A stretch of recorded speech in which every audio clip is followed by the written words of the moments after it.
from the city that never sleeps. 17 miles from Madison Square Garden, New York City. It's America at Night with Rich Valdez, America's favorite late-night talk program, featuring interesting guests from around the world and calls from across America. And now, here is your host, Rich Valdez.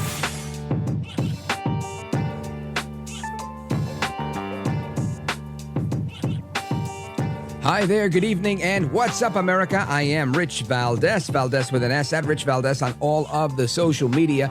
Wow, what a week. Welcome to the show. Happy Monday, everybody. 833-482-5337, 833-4-Valdez. So happy to be here with you. Why? Because there's so much to talk about. You know, I love election years because you get so much bochinche, right? Gossip, political gossip that's out there that we get to share and analyze and bring in guests to talk about and all that stuff. So we're going to do that on our favorite talk show at 10 o'clock at night. This one, again, the number 833-4-Valdez if you want to join us. Now, over the weekend, as it was predicted by Mark Halperin, and we discussed that on this program, I think on Thursday and Friday, that Biden would be stepping down this Sunday from the race, not from the presidency, but from the race. And with that, I think the error in the reporting, or what wasn't clear, was that he wouldn't be endorsing Harris. Well, it turns out he did. And again, my speculation, what I predicted over the weekend was, before the weekend, was that likely, and I think I even enacted a little phone call, right, of, hey, Joe, let me be clear. It's Barack. You got to get out or we're going to use the 25th Amendment. Yeah, come on, man. Right? And they had some back and forth that likely sounded something like that. And my gut tells me that's probably right. Today, I'm hearing some reporting as of late that there's rumors that there were people talking about the 25th Amendment. I can tell you this. Look, anybody who's observed politics, anybody, what else did they have? Right? That's the only leverage they had to get Biden to do something. You didn't need anything else. That's guaranteed power in the bank. Kamala, Pete Buttigieg, whomever, I don't know how many you need, but however many you need, I'm sure she could have gotten the votes because all she had to do was make some promises. What were they going to do? Cut a deal with Trump? Maybe they could cut a deal with Biden? No. Biden was a sitting duck. So the only game in town is Kamala Harris saying, listen, you work with me, I'll work with you. Even if I don't win, I'll put you on the ticket, I'll get you some publicity. Well, listen, we'll work. And hey, who knows? We might even win, right? Their goal here, in my opinion, is to mitigate their losses by 20%. With Biden, it was a bloodbath, right? Oh, you can't say bloodbath, right? But with Biden, they were going to lose bigly, as El Trompito says. Now, with Harris and whomever she goes with, Bashir, Whitmer, Shapiro, whichever one of these governors she picks, the idea is to rescue some of the down ballot races and position Kamala or whomever it is, likely Kamala, for the next election, right? So that she can be a continual thorn in the side, raise money, and be a figure, de facto leader in the Democratic Party. That's the plan. So it makes all the sense in the world to me. But Joe El Baboso Biden broke his silence today. And he was quite amenable. Now, this was interesting because it sounded like radio to me, right? They televised this like press conference cheerleading session with Biden's campaign manager passing the torch to Kamala, sort of. And they're like, oh, Joe's on the phone. He calls in. But it doesn't sound like a caller, like when a caller calls in to talk radio or a guest calls in. It sounded more like a recording. In fact, when Kamala came back, she said, and Joe, if he's still on the on the phone call, which also was very odd. But again, people misspeak. But it seemed like they were like, all right, play cut one. All right. And Biden says to Harris, I'm still here. Play cut two. That's how it came across to me. And, you know, I know a thing or two about radio. I've been doing this for a little bit. But what do I know? Maybe I'm wrong. Maybe he really was on the phone. But he sounded very lucid. He sounded very clear. And he sounded a lot younger than he normally does. It must have been a really good phone line. But I want you to hear Joe El Baboso Biden breaking his silence since bailing out of the 2024 presidential race. You know, the name has changed at the top of the ticket, but the mission hasn't changed at all. And by the way, I'm not going anywhere. I'm going to be out there in the campaign with her, with Kamala. I'm going to be working like hell. both as a sitting president, getting legislation passed, as well as in campaigning. You know, what we still need to save this democracy. And Trump is still a danger to the community. He's a danger to the nation. Does that sound like an AI deepfake? I don't know. I'm not spreading rumors. I'm asking questions. But he says Trump remains a danger to the community, a danger to democracy, a danger to the nation. This is the heated, divisive rhetoric that many claim, including me, that this is why you got people going out there and trying to shoot Trump to begin with. If you keep saying that he's a clear and present danger, the guy's a threat to democracy, he's a threat to this, a threat to that, of course they're going to. Now, when I say Joe Biden's destroying the nation, it's clearly a political statement, right? Well, how do I know, Rich? It's very simple. How you know? Look around. If you look around, you see. Now, when people say he's a threat to democracy, you can look around, but the threat is him getting elected.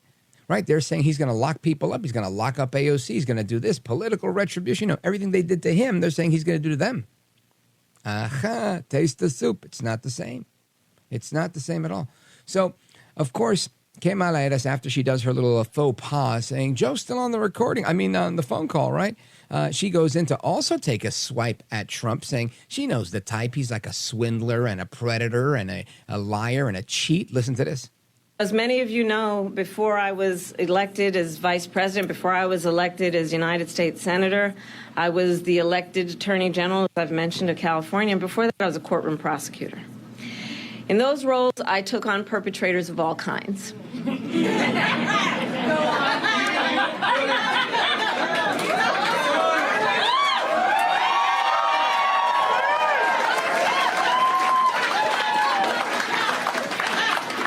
Predators who abused women, fraudsters who ripped off consumers, cheaters who broke the rules for their own gain. So hear me when I say, I know Donald Trump's type. Of course, that is Kamala Harris, Vice President of the United States, who is now running for President of the United States. And what we've got with respect to that is, again, a lot of questions. Now, of course, listen, in this world that we live in, right, in particular, you know, the news junkie part of the world, either side of the aisle, right? Each side has their own stories. People love a good conspiracy theory. And I use the word conspiracy theory because I don't know if there's a better word for, like, you know, reading between the lines, behind the scenes speculation, right? Maybe that's what I should say. But a lot of people speculating Joe Biden's statement that was put out on paper yesterday wasn't even on official White House letterhead. Well, I guess because it's campaign statement, right? He didn't make that statement as president. He made it as a candidate. But again, maybe there's no distinction between the two. That's fine. So I guess a legitimate question, why it looked so unofficial. One question. Other question is, where is Joe El Baboso Biden? The last time he hid for 5 days, he was getting into a debate with Donald Trump and he got whooped. So is part of the deal that they've been making with him, listen, you got to stay hiding. This is like 2020 all over again. We're going to be hiding you in your basement. Don't say any more words. You've done enough damage, Joe. Shut your whole head. Shut your face. I would suspect that's probably the case. But if I put on my tinfoil hat, I would say Joe Biden's been arrested. He's at Gitmo. He's sentenced to death for treason. He's going to be tried by a military tribunal. And who knows, maybe they did it over the weekend and all of this stuff is fake, phony, and fraud because Kamala put that paper together herself just so she could run. I don't know. These are the things that I hear. People that send me messages and are like, what about? I can't deal with what about. I can only deal with what is, what I see, what I hear, what I can show you on the radio and play for you in terms of audio. So, no, I don't think any of the things I just said are accurate. I think Biden is just being forced to lay low because they told him, if you rear your head again, we are going to 25th Amendment you and Kamala's going to be in office. Now, I will be proven wrong if Joe Biden, I'm not going to say steps down for health reasons. That it could be part of his deal, too. But if he just steps into the grave, tragic, and I don't wish this on anyone, but should something unfortunate happen to President Biden before the end of his term, I would say then I would likely suspect foul play, especially if we haven't seen him and we heard him call into a press conference that sounded like a recording. You know, I have concerns and questions about that. I'm not ready to say he's at Camp X-Ray or Camp at Gitmo, hanging like Trump said Hillary Clinton would. But all that being said, all the hyperbolic conspiracy stuff aside, there is so much to discuss about this and the Secret Service Director Kim Cheadle, who was getting a handful today. She got her ASS handed to her by so many members of Congress, and we've got a lot of audio. Rep. Nancy Mace dug into her, told her she was full of bleep, right? The S word, she also told her that was BS. I mean, she was not pulling any punches. Some say that it lacked decorum. Others love it when people that aren't supposed to curse. Either way, that was part of it. Also, Lauren Boebert told the Secret Service Director, asked her, have you apologized to President Trump for failing him? Listen to this. You said you spoke with President Trump after the assassination attempt, and I want to know, did you apologize to him directly for nearly having President Trump killed? Yes, I did. I appreciate that. I appreciate that you recognize that this was your failure. And Kimberly Cheadle, the Secret Service Director, also admitted that this was the biggest failure of the Secret Service ever, which was something she needed to do, right? Had she not done that, they would have beat her up even more. But she definitely danced around a lot of questions with Jim Jordan, with Nancy Mace, and so many others. And like I said, you're going to hear it. These are tough questions. A lot of them are tough statements. And the reality is she deserves every last bit of it. So does Mayorkas. So does Biden. I'm glad that they're keeping him quiet. Hopefully this lady's head will roll, and we'll start to see some results. Don't go anywhere, folks. We're coming right back with Hung Cao. He's a former naval intelligence person who knows what's going on. He's got his finger on the pulse of a lot. He's running for the U.S. Senate, and I can't wait to get into this conversation with him. Don't go anywhere. This is America at Night with Rich Valdez.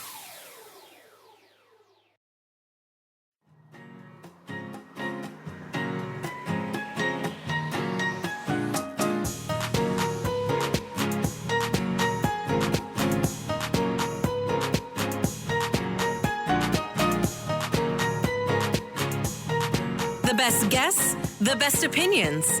This is America at Night with Rich Valdez. I know yesterday's news was surprising, and it was hard for you to hear, but it was the right thing to do.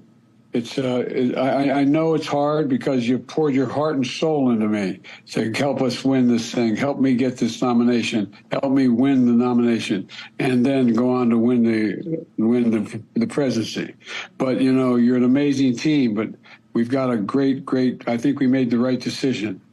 That, of course, is Joe El Baboso Biden saying he's made the right decision to step aside. Of course, that sounds like a move that came at the threat of the 25th Amendment, likely from Barack Obama and others in the party establishment. I want to get to the bottom of this from somebody who understands what's going on. He's out there on the campaign trail. He's written a book called Call Me American. Hung Cao, a retired captain in the U.S. Navy. Hung, welcome back, sir. Rich, thank you so much for having me back on.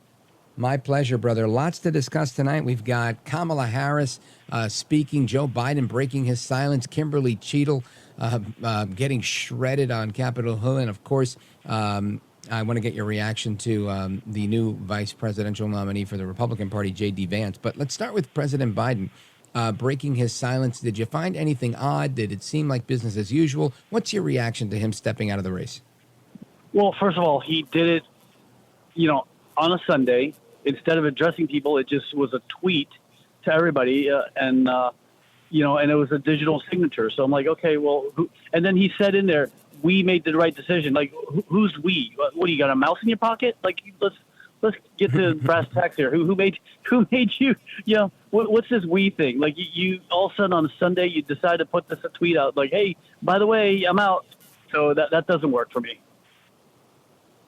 Yeah, I'm with you on that one. Now, he says that nothing's changed. The mission remains the same, that the ticket will remain. Well, I have a clip of that. Let's play that clip where it says nothing will change, and then he attacks Trump. Check this out.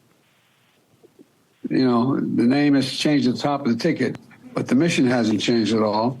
And by the way, I'm not going anywhere. I'm going to be out there in the campaign with her, with Kamala. I'm going to be working like hell, both as a sitting president, getting legislation passed, as well as in campaigning. You know, what we still need to save this democracy. And Trump is still a danger to the community. He's a danger to the nation. Danger to the nation, danger to the community. Hung Cao, what do you think of Biden still taking this dangerous rhetoric to a different level? Well, dangerous is really, if you're not good enough to campaign right now, then you're not strong enough to lead this country. So you need to step aside. But they don't want to call, they don't want to call a spade a spade. I mean, he's not in his right element. Everybody knows it. We've been trying to say it for 3.5 years, except they call us all sorts of, names and, and insult us. But the truth is that America saw this in June when he debated President Trump and how just completely lost he was. Yeah. So ultimately, do you think this was him really coming to the realization that he's not able to win, or do you think he was coerced by folks within the party? Oh, I don't think this was his idea at all. I mean, again, if it was his idea, it would have been done, in front of the cameras, looking at the American people, saying, hey, thanks for trusting me. And by the way, all the 14 million people that voted for me, sorry I dissed you. But the fact is that this was done on a Sunday night, or Sunday afternoon over Twitter. I mean, it's just wrong. Yeah. Now, what do you think about him not actually making a genuine statement, coming out and speaking with the people directly, first sending out a letter on Twitter, and then this calling in via the phone to Kamala Harris's, first statement since? No, like you said, the American people deserve better. And that's why we're going to, vote for Donald Trump, because they've seen it. They've seen what's happened. And for him to say it's business as usual, so what kind of business? To bankrupt America, to make us dependent on foreign oil from countries that hate us, to bring in millions of illegal aliens that are going to destroy this country, and paying $1 billion a day for illegal aliens. If that's your business as usual, you can keep it, because I'm going to vote to take care of Americans first and take care of the veterans and take care of our senior citizens, instead of, paying $1 billion a day to illegal aliens. We can pay $1 billion a day to fix up Social Security and Medicare.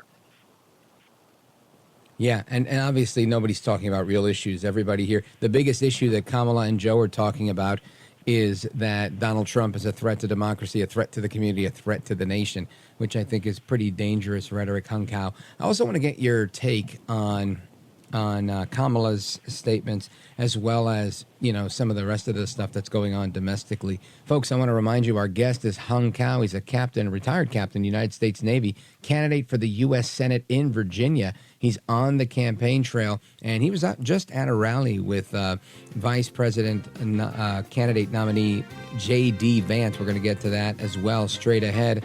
Hung Cao, stick with us. Folks, if you want to call, give us a shout, 833-482-5337, 833-4-VALDEZ. We're just getting started in our conversation with Hung Cao. Don't move a muscle.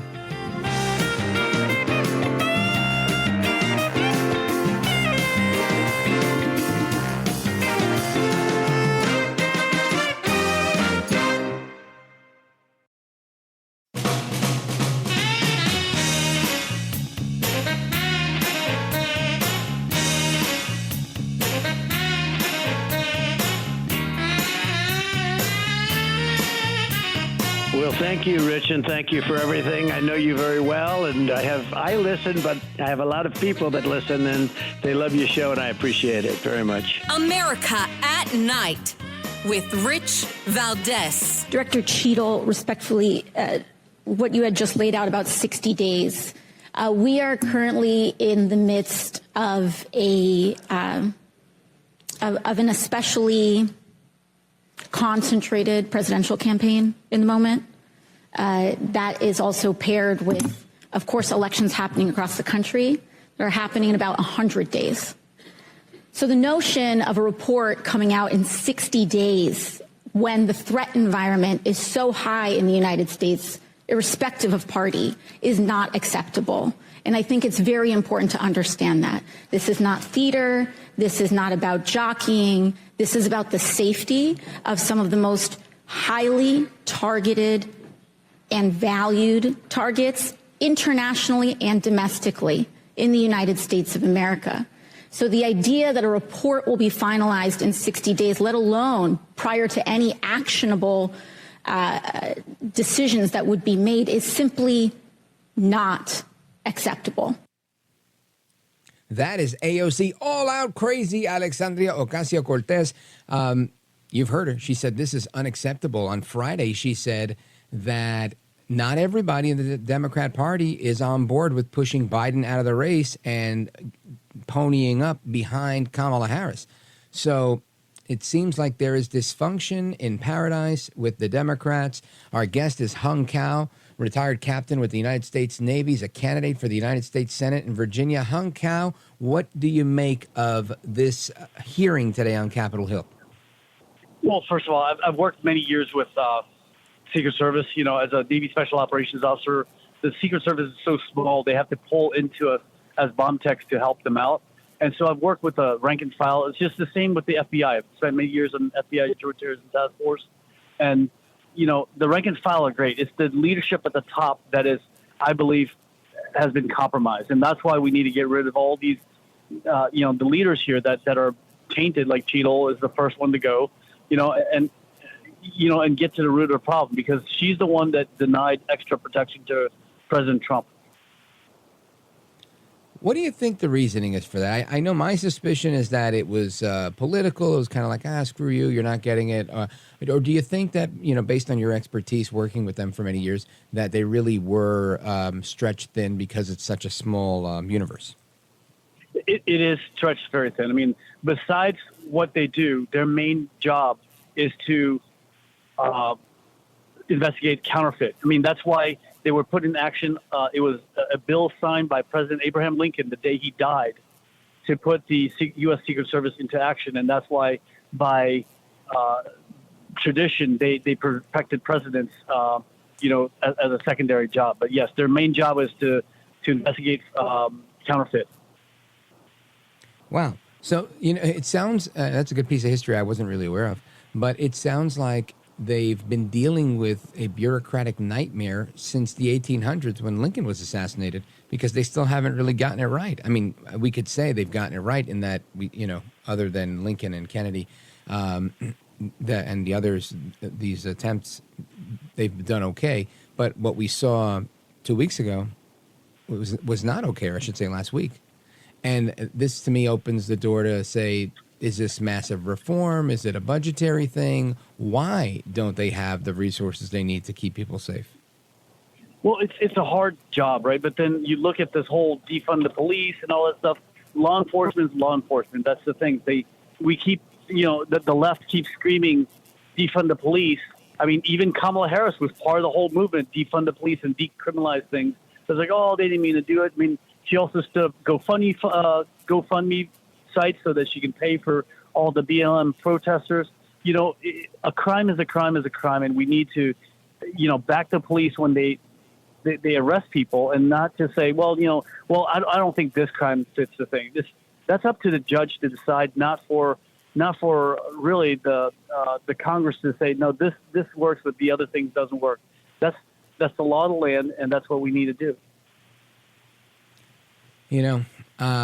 Do you think that Hung Cao, folks, by the way, let me just remind everybody, candidate for the United States Senate in Virginia. The question I have here, Hung Cao, is Kimberly Cheadle. She seemed to be really obfuscating from a lot of questions. Nancy Mace took her to task, told her she was full of crap. She said she was BSing while she was up there. Representative Anna Paulina Luna. I want you to hear this one. This is a good one. It's a little bit long, but bear with me here, because she really lets her have it. Check this out. In my opinion, according to some of the testimony today, I feel that you have perjured yourself in some instances. And so I'm going to ask for a full review of the transcripts by staff. And if you find that to be the case, I do ask that you bring perjury charges against the director. I will say this, it is very frustrating, and I've talked to my colleagues and we've said it to your face, that you have been up here basically stonewalling our ability to get the answers to the American people. And what I will also say is that every single member of Congress does not feel safe with you in charge. You have heard that, and I think that we are all sitting ducks with you in directing the Secret Service currently. But more importantly, it sends a message to our adversaries that we are not protected, and we are one of the strongest countries in the world, so you have essentially made us a less safe country because of it. As a result of that, I'm asking you to formally step down. I share my same opinions as my Democrat colleagues. And I also think that your efforts to bring forward a full investigation and report in 60 days is unacceptable. And as a result of that, I'm going to do everything in my legislative toolkit to ensure that that happens sooner rather than later. And I'm sure that you know that we brought a vote on inherent contempt against Garland for essentially blocking a congressional investigation. And I don't think that you should be any different. So I will say that I am just completely disgusted by your performance today. And I understand that you are probably in a position where you're being told not to testify, which is why we had to subpoena you. I think that goes back to Garland. But again, that is part of the flushing that we need to get out of Washington, and I would be happy to assist in that process. Woo! It sounds like everybody on the Hill was getting a piece of Kim Cheadle. Hung Cao, do you think it was fair? Absolutely. I mean, look, the buck stops here, right? It's all about leadership. Look at the border. That's Mayorkas' fault. Look at, what Merrick Garland's doing. Look at what Cheadle's doing. Look at Pete Buttigieg. All these guys that are in there, these appointed guys that have no idea what they're doing. I mean, look at Cheadle's background. She has no clue what she's doing. She's not somebody that grew up in the Secret Service. She was brought in as she was a DEI person from another agency. Well, it wasn't from a company that was they brought in Pepsi Cola, I think. Right? Yeah. So it's like, for crying out loud, let's put people that are qualified for the job, not just somebody who donated to your campaign or somebody who's your friend. Let's put in people that are qualified. Just like I'm not qualified right now to be, an engineer on a train because I don't know anything about running trains, right? Nuclear subs, different story. Yeah, but for crying out loud, let's put in people that are actually qualified for the job for a change. And that's the whole premise of the Biden administration, including Kamala Harris. She's not qualified. She's the first person to be voted off, in the primary because she was so terrible. And now she's going to be they want her to be next president. No, thank you. Yeah, I hear that. Well, Hung Cao, I think you're qualified to run for the United States Senate. I want to talk about your campaign and how the event with J.D. Vance went just a little while ago in Virginia. So, folks, stick around. We're coming right back with Hung Cao. He's a retired captain from the United States Navy. He's dealt with a lot of national security issues, and he's a candidate for the United States Senate in Virginia. Don't go anywhere. This is America at Night with Rich Valdez. Call now, 833-4VALDEZ. That's 833-482-5337. 833-4VALDEZ. That's Valdez with an S.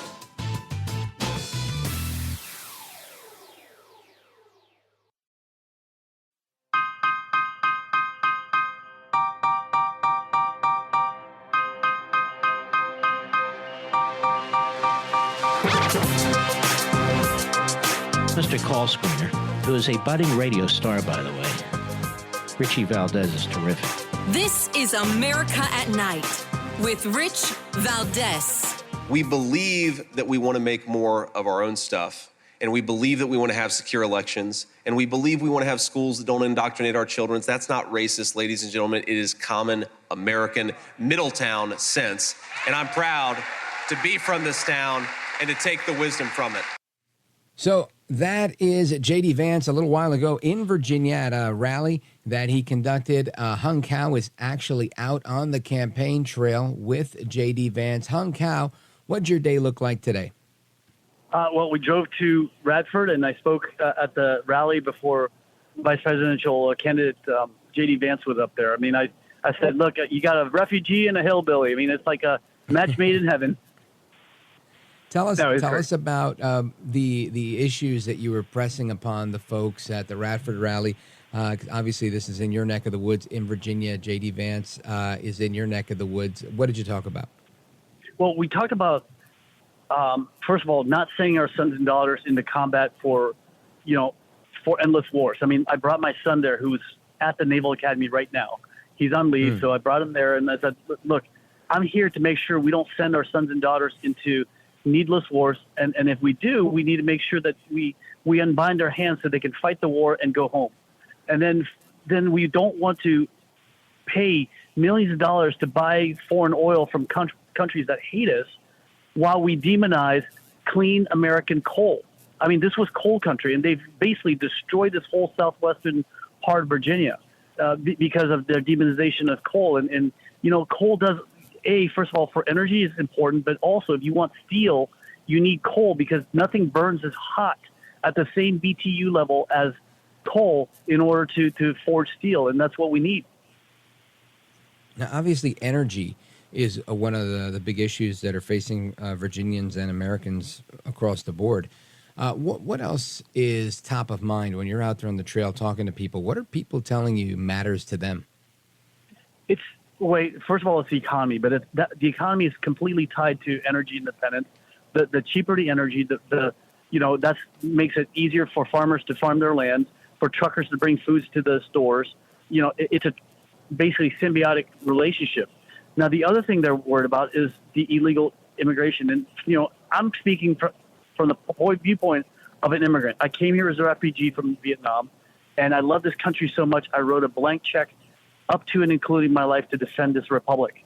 But my voice to them is that don't come to America and ask for the American dream if you're not willing to embrace the American culture and obey the American laws. Because I did. I did all that.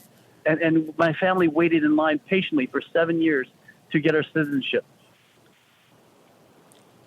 Well, obviously, this is a big deal. A big deal that you've given service to the country. That's a big deal. Thank you for that. Thanks to your son as well.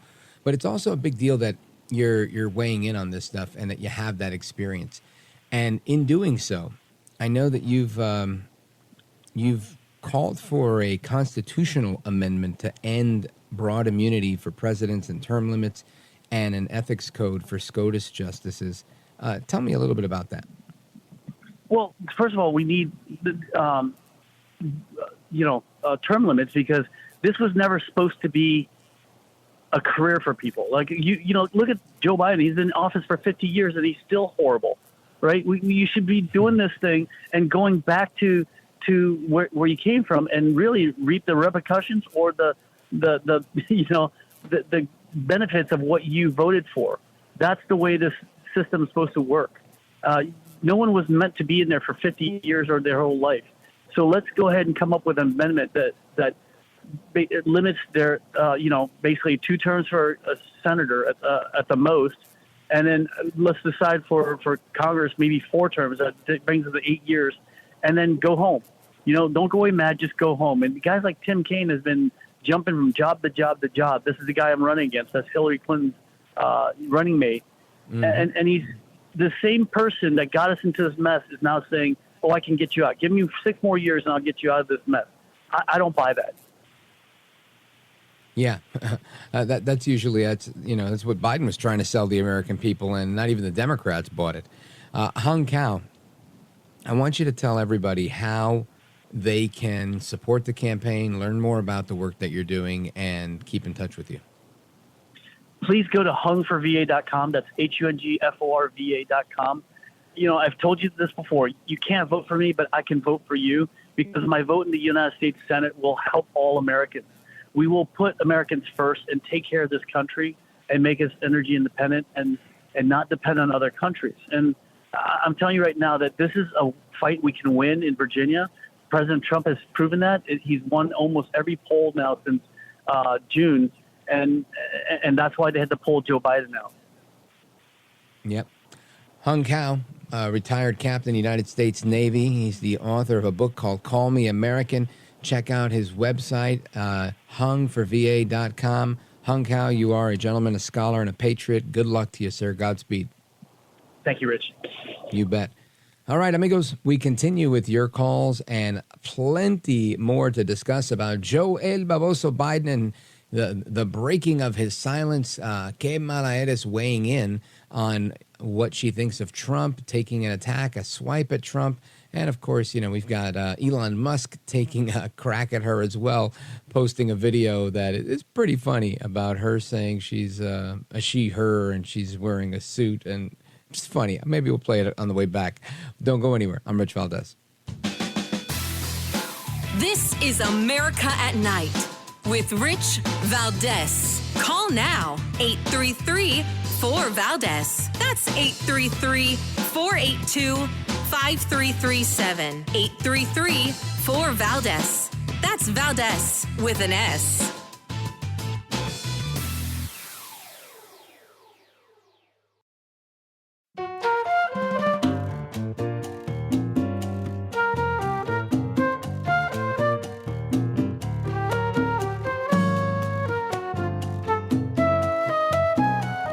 This is America.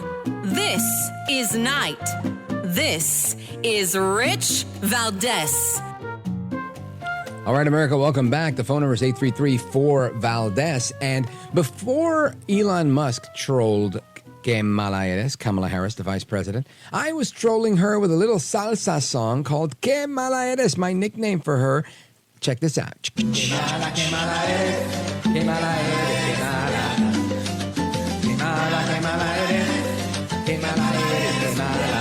That's the Kamala Harris song. Kamala Harris, how bad she is. Kamala Harris, Kamala Harris. And of course, Elon Musk, he couldn't resist, and he said 4 more years of this and tweeted a video of Kamala Harris saying, the things that she says, like the undue burdensome undone and the yellow school bus and Americans and I'm wearing a blue suit and I'm a she, her, all sorts of crazy stuff. Listen to this. Good afternoon. I want to welcome these leaders for coming in to have this very important discussion about some of the most pressing issues of our time. I am Kamala Harris. My pronouns are she and her. I am a woman sitting at the table wearing a blue suit. My name is Rich. I identify as El Macho. I am at the microphone wearing a striped shirt and a bald head. Unbelievable, the things that go on here. Anyway, good on Elon Musk for adding a little levity to the conversation on Twitter. Let's go to Pittsburgh, Pennsylvania, KDKA, and with Kevin. Kevin, what's up, man? You're on with Rich Valdez. Hi, how are you tonight? Wonderful, thank you. I trust Channel 2 KDK-TV and for my news. I'm sorry, sir. Can you take the lollipop out of your mouth? I can't understand a word you're saying. I said I trust Channel 2 News on Pittsburgh. What is that, marbles? What do you got in your mouth, sir? David Heisler has a in his mouth at Channel 2. What's that? I'm not following, sir. Not following. Yeah. Anyway, sometimes every now and again you get people that are, I'm going to say impaired. Not a speaking impediment, but impaired, right? Like hitting something in a brown bag, and then they call him, I was Channel 4, Kamala, Joe Biden, yeah. Good luck trolling me. Good luck. I kind of enjoy it, but this guy didn't get it. Anyway, folks, we're going to continue with your calls and more straight ahead. 833-482-5337, 833-4-VALDEZ. And, of course, before we jump into the next hour, I want to remind you that we're going to be talking about some of the big stuff, legal headlines that have been going on in the news. Of course, there's plenty. There's plenty out there to discuss. I'm wondering, are they going to stack the court, the Supreme Court? Because this is how the left operates. And Biden's pushing for Supreme Court reforms. Is this something he's going to do on the way out? We're going to find out more. Don't go anywhere. I'm Rich Valdez.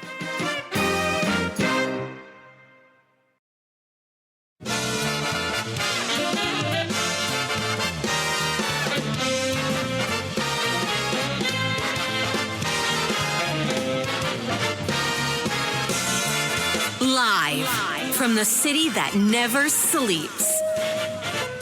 17 miles from Madison Square Garden, New York City. It's America at Night with Rich Valdez, America's favorite late night talk program, featuring interesting guests from around the world and calls from across America. And now, here is your host, Rich Valdez.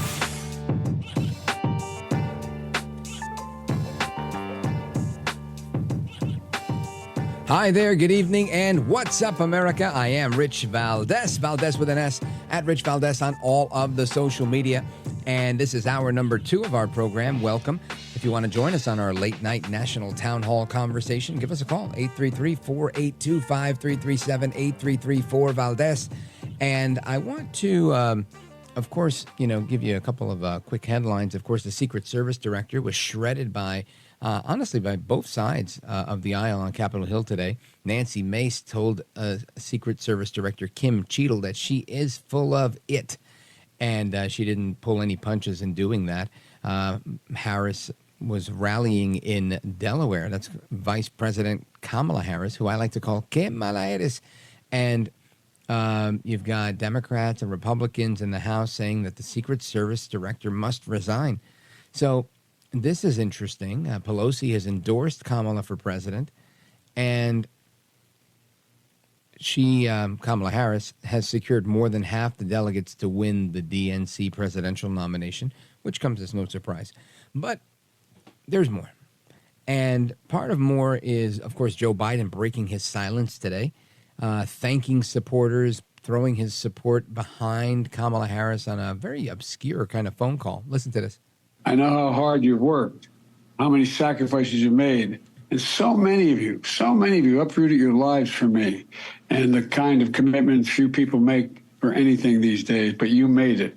And I've been honored and humbled. I mean this from the bottom of my heart. My word is a Biden, that for all you've done for me and my family. And we built the best campaign in organization in history. I've been doing this, I always kid and say, I know I'm only 40, but I've been around a long time. I don't know of a better campaign organization, grassroots campaign. That is Joe El Baboso Biden, the current sitting president of the United States, who is, always saying something. And something that I think he's hinted towards in the past and hasn't really mentioned that he's going to do it hardcore just yet, but he's talked enough about it, is court packing. And it seems like he's looking to back some changes to the Supreme Court. And I'm going to presume that when they strong-armed Joe Biden to get him to agree to step down, they were like, hey, look, we're going to use the 25th Amendment and you're going to be embarrassed and we're going to destroy your legacy. They also sold him on ideas like, listen, if you pack the court, you will have changed everything. You will have, eradicated the Constitution and the left will love you. So I don't know how far these conversations have gone, but I know it's not a good thing. And I want to get with somebody who knows this stuff all too well, who's made countless appearances before the Supreme Court. Ken Klukowski is the Breitbart News senior legal analyst, and he's a former Department of Justice lawyer and a former lawyer in the White House as well. Ken Klukowski, welcome back. Rich, it's great to be with you. Thanks for having me. Yeah, thank you. Now, what do you think happens here with Biden? Do you think anything I just talked about is a reality, or is it just speculation about him doing whatever he can to try and pack the court and change the rules and create ethics, issues, and do whatever he can on his way out? Well, it's hard to say because we don't know when he decided that the game was up regarding his reelection campaign. Mm-hmm. It takes, I know from my own time in the White House, it's always at least weeks, but it can be months in terms of developing policy initiatives. We don't know how long these Supreme Court ideas have been percolating. We know that they toyed with some of them 2 years ago. They even toyed with some of them 3 years ago. So was this something they were looking at as a base mobilization talking point that they were going to really be pushing during the general election. It's hard to say. For example, I would not be surprised if talk about about impacting the court in ways that I would say are unconstitutional. That they were so enraged regarding several decisions at the end of the last Supreme Court term that I could see how that would have been something they've been talking about and formulating the details of through the month of July and decided to roll out at this point. And, of course, at that moment, I think that Joe Biden, at least as far as he was concerned, was very much, on track to secure the nomination to be his party's candidate for the fall. And so there's a lot of possibilities there. I think at this point there are so many possibilities that we could spend the whole evening just speculating through them and not knowing which ones are right. Right. Yeah, and that's kind of where I am too. I mean, I think if we were judging his heart, in his heart of hearts, he'd love to see changes made. Can it become a practical reality? I don't know. Now, I want to shift gears just a tad. And actually, before we do, if I could ratchet things up one more step, though, let's take it back one step. Not specific to these reforms or this time frame.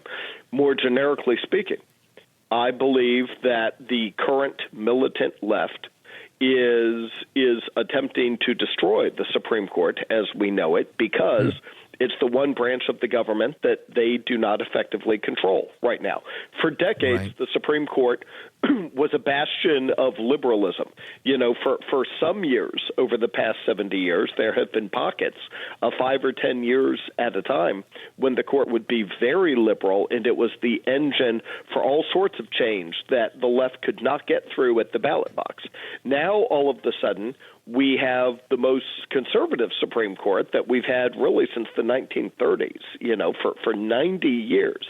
Now, still, you do not have, and it's a talking point of the left to talk about the right-wing MAGA majority. No, it's. Let me tell you, there is an uncertain majority on the Supreme. Sometimes you get 5 votes. Sometimes you get to 6. Sometimes you only get to 3 or 4 votes, and then it's not called a Supreme Court decision. It's just called a dissenting opinion, normally a beautiful dissent written by someone like Clarence Thomas or Sam Alito. But right now, the Supreme Court is the only one of the 3 branches of the federal government that the left does not currently control. And because they do not control it right now, there is a militant wing, a militant socialist authoritarian wing, which currently holds sway in the Democrat Party.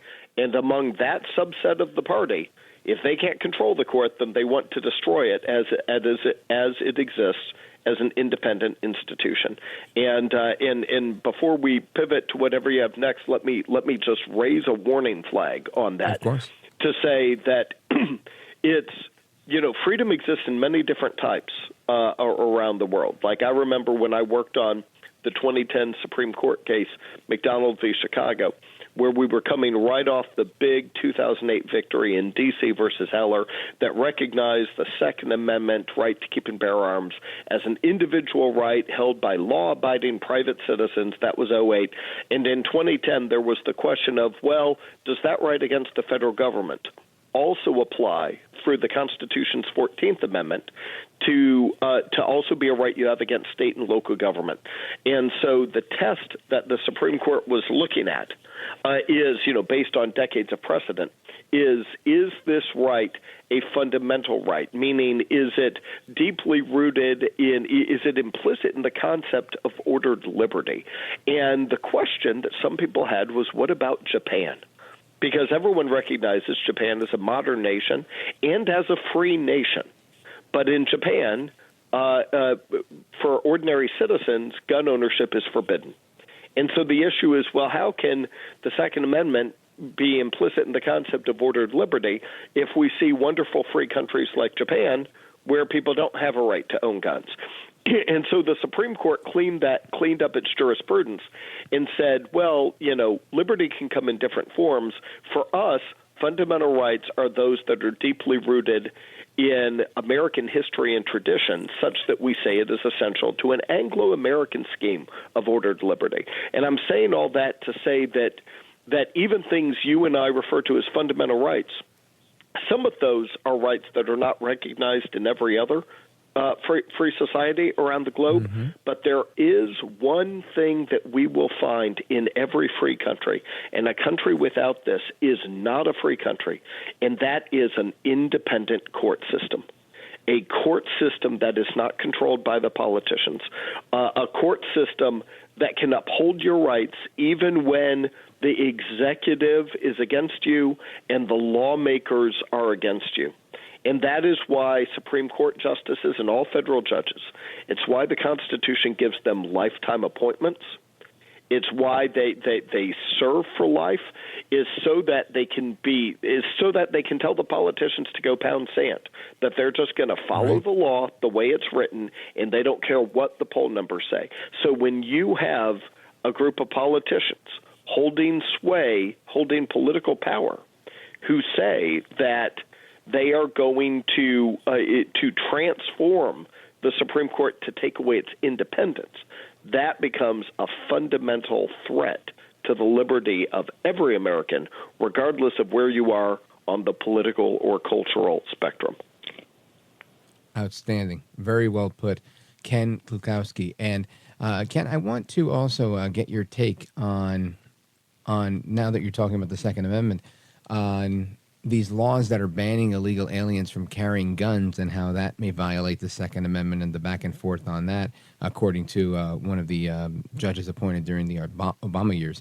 And I want to get your thoughts on that when we come back, as well as how the Supreme Court dealt a huge blow to the deep state with Chevron. So keep those handy. Folks, we're coming right back with Ken Klukowski from Breitbart News. This is America at Night with Rich Valdez.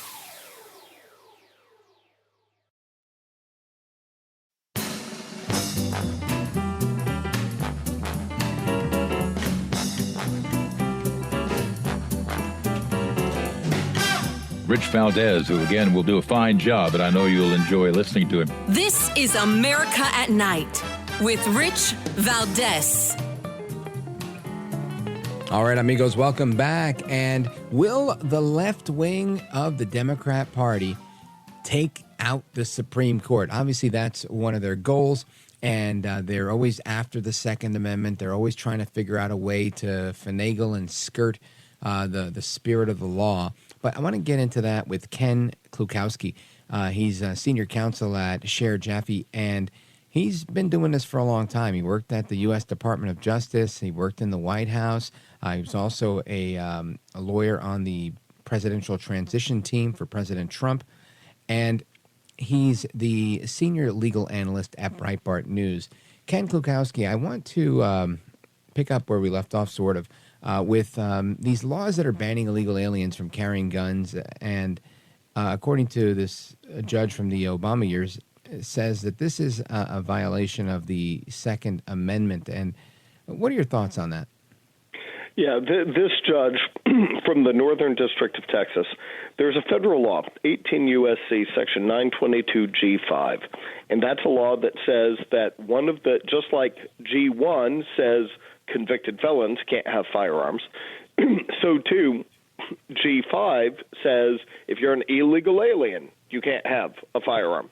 Well, there was that watershed Supreme Court case a couple of years ago out of New York, the Brewing case, where the Supreme Court held, in an excellent opinion by Justice Clarence Thomas, that any restrictions on the possession of firearms, or really whatever other weapons would have been considered arms in 1791, that the only sort of restrictions that are permissible under the Second Amendment are those that were consistent with what the people who adopted the Second Amendment considered to be something that doesn't infringe on your right to keep and bear arms. And, for example, if you have a violent felon in prison in 1791, guess what? They couldn't have a gun in prison. So that was not considered something that infringed, on the right to keep and bear arms. And so this judge says, now that was a huge victory for the Second Amendment. And so this Obama-appointed judge is like, I don't see any law from 1791 that says an illegal alien can't have a gun.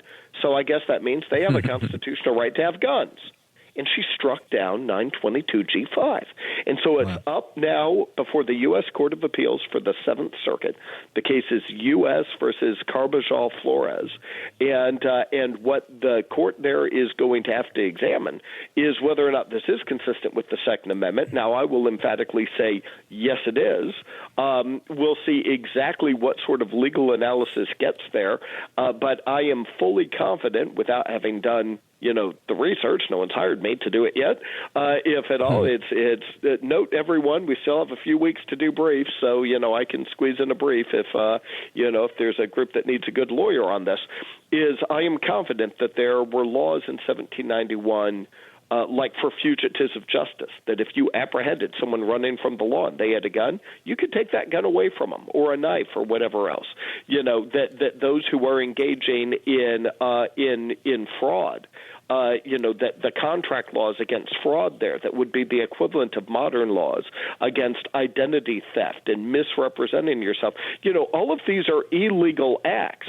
And so there would have been analogous laws in 1791 about people who are evading law enforcement, are falsifying documents for employments and for contracts and all that sort of stuff. I am confident that there would be laws on the book from 1791 that are sufficiently similar to 922G5 to say that this is consistent with the Second Amendment. In other words, that the left here is trying to drive a wedge and say, well, you know what? You can't be for secure borders and be for gun rights.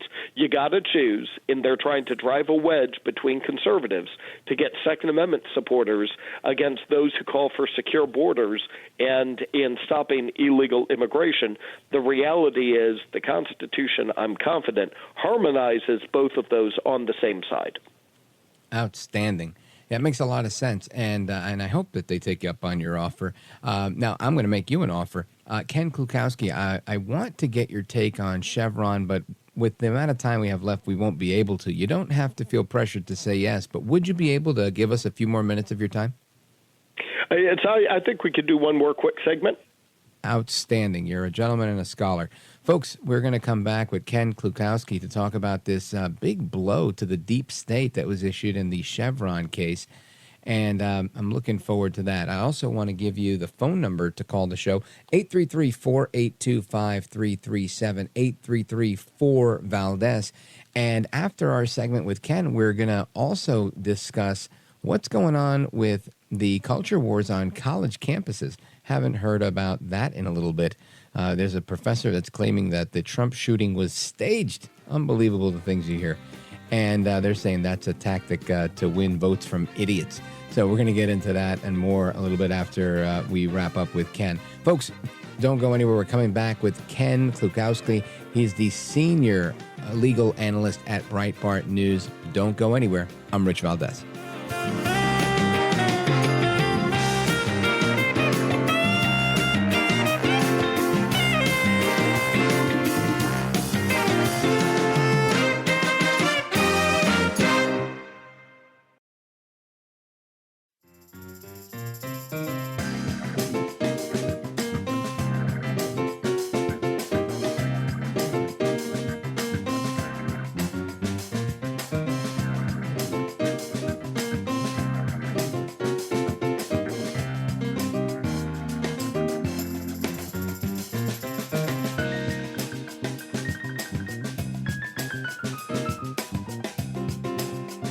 No hair, no care, and live on the air, it's Rich Valdez.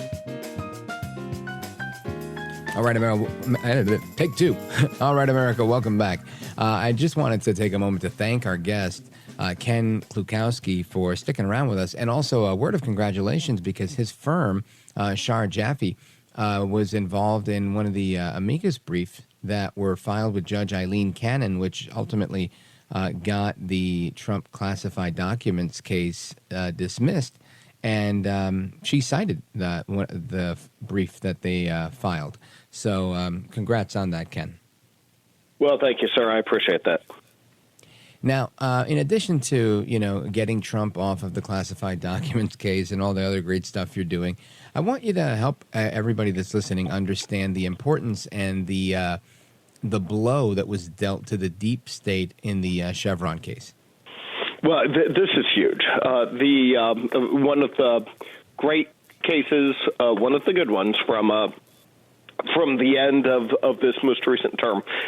The Supreme Court in 1984, in the case called Chevron, said that, sometimes statutes, passed by Congress, sometimes the wording is a little vague, it can be ambiguous, and other times, the statute is definitely covering a particular topic, but, it doesn't cover every detail, and there can be something where it's definitely in the strike zone there, but it's not something that the statute speaks to specifically. And so in Chevron, the Supreme Court held that in those instances where Congress in a statute handed something over to an agency of the federal government, but then you have this ambiguity or you have this silence kind of in the middle of everything, that at that point a court should defer to the agency's interpretation of what those words in the statute mean, as long as that interpretation is reasonable. Maybe the judge doesn't think it's the best interpretation, but it's not crazy. And that's where the term Chevron deference comes from. Now, at the time, it was, well, hey, there's a lot of experts at the agencies, and, this is kind of like respecting their subject matter expertise. This is what they have to do day in and day out. But in the years that followed, see, when Chevron was handed down, it wasn't considered a big deal. Right. But in the years that followed, there was regulation after regulation where all of a sudden, guess what? The federal agencies were saying everything was ambiguous. They were saying that the court should always be deferring to them. Right, exactly. And so over the past 20 years especially, an increasing number of judicial conservatives were like, wait a second. Congress, under the Constitution, Congress writes the laws. And these agencies, they have power. They have real power. They have power to change the direction of your life, to destroy your company, to control large parts of your life. And they said, wait a second. You're telling me that the people who have all this money and power, now we're even letting them put their thumb on the scale in terms of what the law is that they're enforcing against you? And so everyone realized Chevron is a terrible idea. And they've been pushing for years to get Chevron overruled. And mercifully, finally, in the Loper-Bright case that just at the end of this past term, the Supreme Court in that case, it was fishermen who had like lobster boats out on the ocean, and it's real tight profit margins anyways. Mm-hmm. And all of a sudden, there was a federal agency that said that they could put monitors, government workers monitoring your activities on the boat. Right. They came up. Somehow they came up with the idea that because the law didn't specifically said you couldn't do this, they said that those lobster boats that are running on such a tight budget anyways, that they actually have to pay the monitors, that they have to take some of their own revenue to actually pay the wages of the government guy who's sitting there breathing down their neck.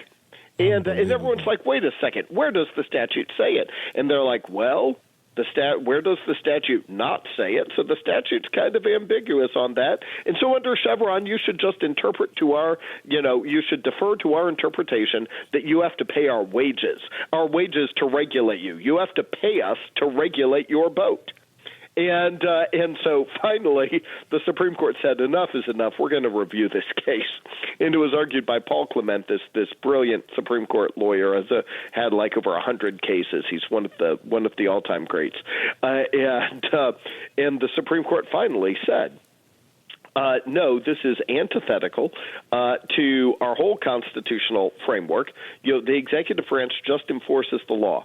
It's Congress that makes the law, and then it's the courts, the judiciary, that interpret the law. And we don't defer, in no other litigation before us. When we have plaintiff versus defendant in any other lawsuit, we don't pick one side, plaintiff or defendant, and say, hey, in addition to filing your briefs and making your argument to us, we're also going to defer to you. It's like we don't give that kind of favoritism to everyone. Everyone shows up with their lawyers, and then we just use all of our tools and precedents of how to interpret legal texts, and that's how we decide who is on the right side of the law. And they say, sure, sometimes text can be ambiguous. Sometimes Congress doesn't use the best words. Sometimes it skips over an issue. But they say, you know what? That happens in contracts. That happens in all other areas of law as well.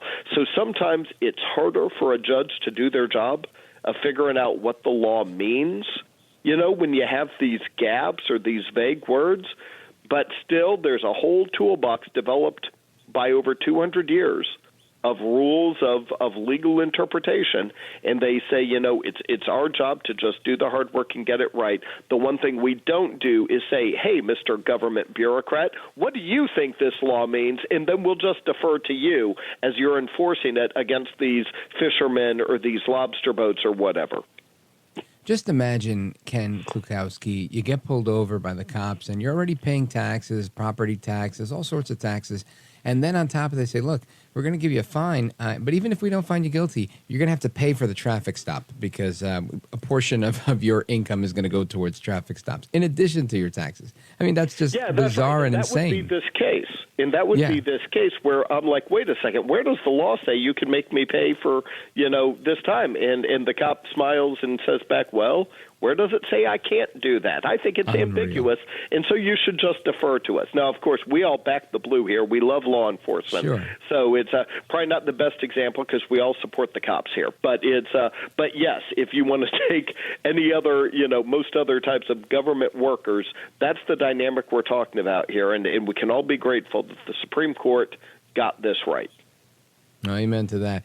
Ken Klukowski, I want to thank you again for being generous with your time and for the great work that you're doing. I really appreciate it. Godspeed to you, sir. You are a gentleman, a scholar, and a patriot. Thank you, Rich. God bless. All right.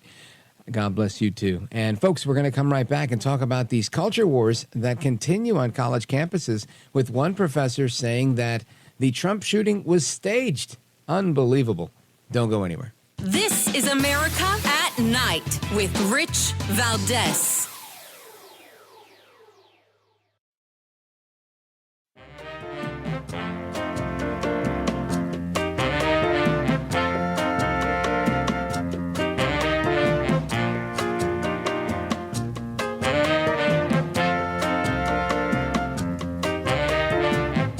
Call now, 833-4VALDEZ. That's 833-482-5337. 833-4VALDEZ. That's Valdez with an S.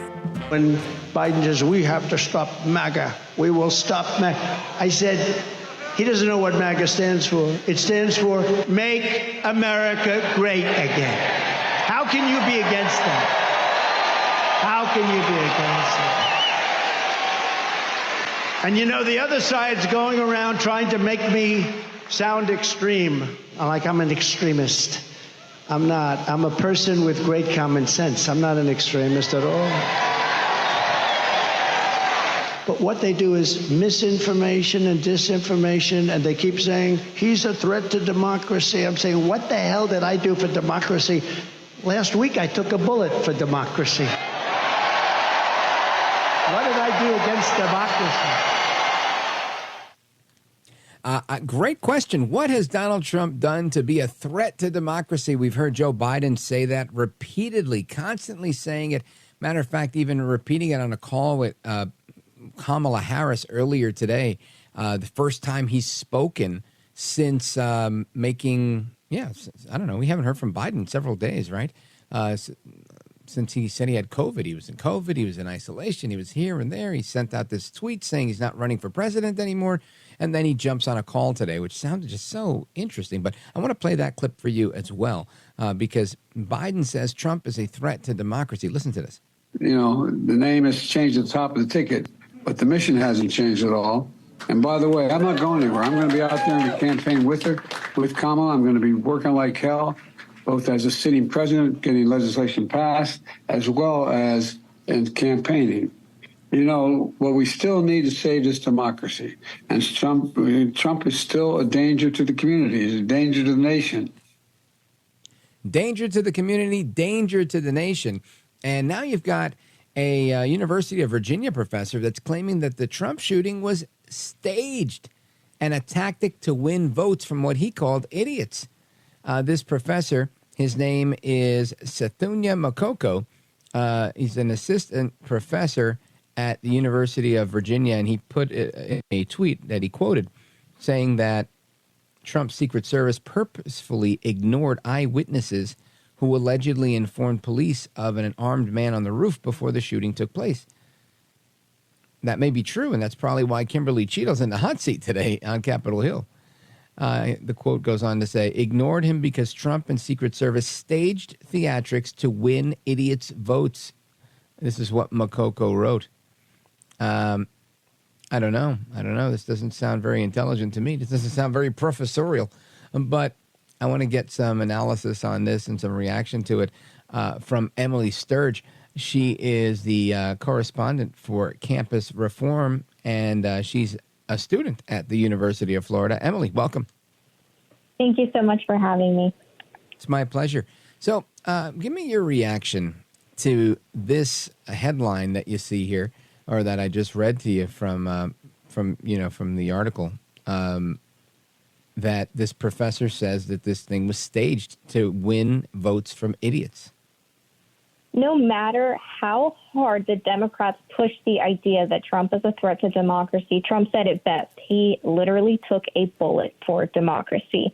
The past few weeks of the news cycle, it's been a wild ride, which I'm sure you're feeling, and Republicans have absolutely dominated the news cycle. First with the presidential debate, we saw Biden's clear cognitive decline. Then with the assassination attempt on former President Donald Trump, lots of questions being asked of Secret Service, we saw today, and then the Republican National Convention and Trump naming Vance as his VP pick. So it's been a wild ride over the past few weeks in American politics. Yeah, and of not course, to mention Biden stepping aside.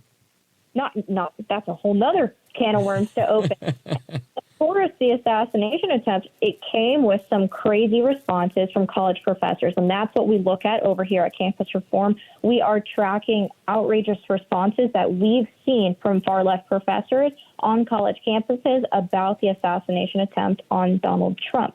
We are seeing professors share outrageous responses on social media, some of them mocking Trump, and others going as far to express dismay that the shooter wasn't successful and that Trump actually survived.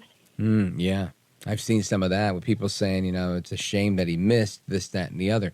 Now, do you think Professor, let me make sure I get his name right, Sethunya Makoko, do you think that Professor Makoko's position on this is unique to him, or do you think this is something that's widely held amongst his colleagues in academia?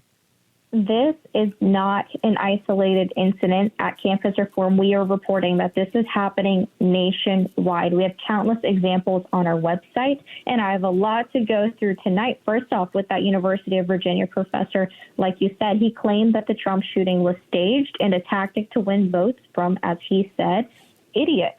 Other professors have also claimed that the Trump shooting was staged. A professor at Carnegie Mellon University said that the assassination attempt, well, she said it was like a stupid movie set, and those are her words. Other professors have used the assassination attempt to push their leftist political agendas.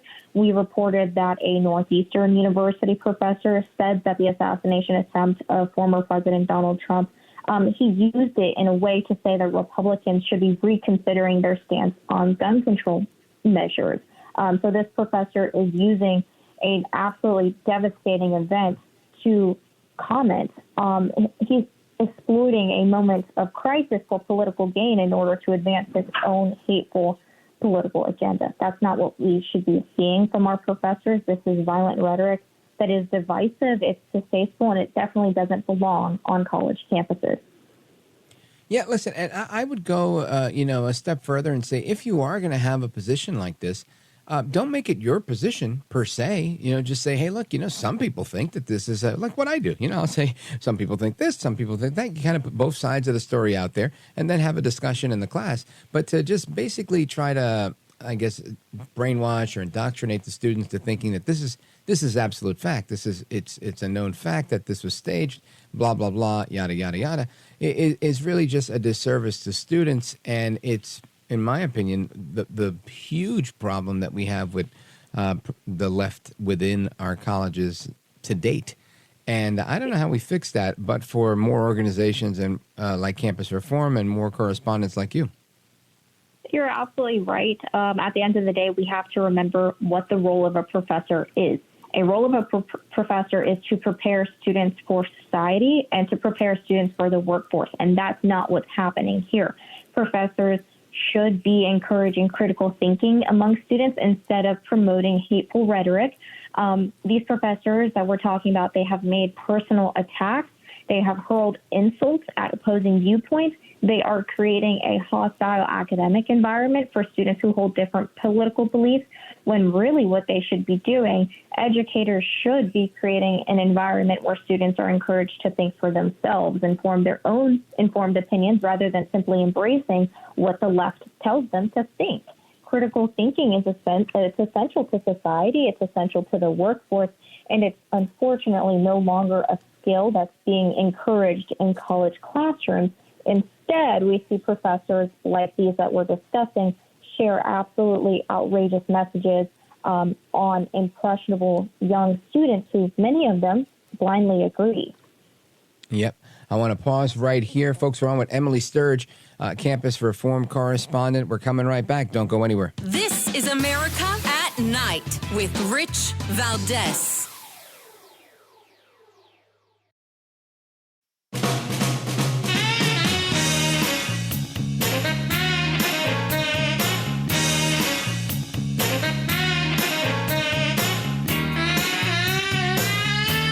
Now, 833-4-VALDEZ. That's 833-482-5337. 833-4-VALDEZ.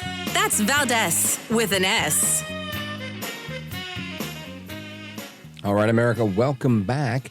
And we continue with Emily Sturge as we wrap up. There are clearly lots going on. There's a story out there about an employer, a university person that's no longer employed, an instructor, assistant professor, that is no longer at Bellarmine University after posting on Instagram, if you're going to shoot, man, don't miss. And we saw the same thing with Jack Black's bandmate. And I make the case for free speech all the time. And of course, the case for free speech in and of itself, right, doesn't allow you to yell fire in a crowded theater, as they say, and fighting words are not allowed. And ultimately, we need to police ourselves. Emily Sturge, let everybody know how they can keep up to speed with the work that you do.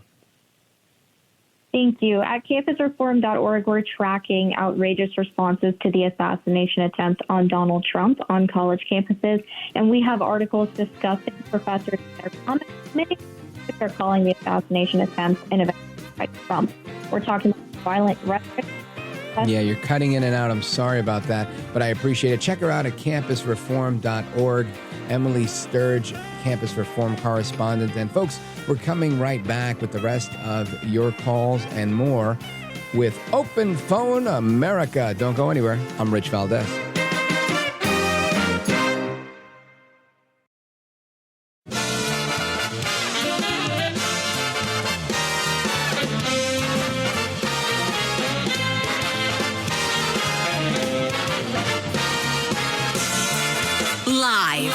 from the city that never sleeps.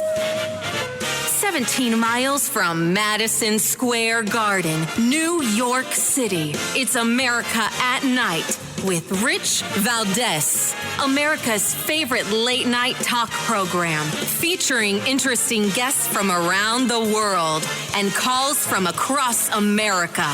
And now, here is your host, Rich Valdez.